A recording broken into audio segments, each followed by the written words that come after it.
And I got to the point where I was a CRM consultant, a therapeutic personal chef, and a functional nutritionist. And I was recreating that unhealthy work-life balance where I was working 10 to 12 hours again. And I said, you know what? I can't do this. Like I love all the things that I'm doing, but I have to choose one. And I actually chose being a CRM consultant. And then one of the reasons why is because like I was lightly getting a little bit burnt out with the cooking. You know, sometimes cooking for 8 hours straight would just like kind of burn me out. I liked it, don't get me wrong, because I knew it was going to a good, I Right. knew it was going to a good cause.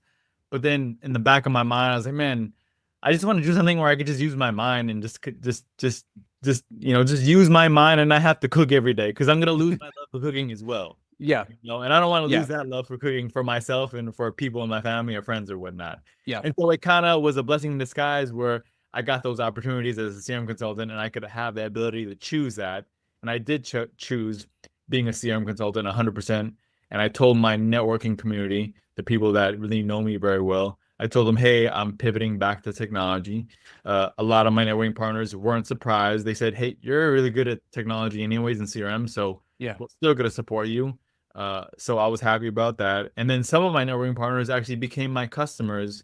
So my transition back to technology, my network made it easy for me to do that because I've developed those good relationships, being a relationship builder, and also still using my CRMs to keep track of all my relationships in order to create those good relationships or whatnot.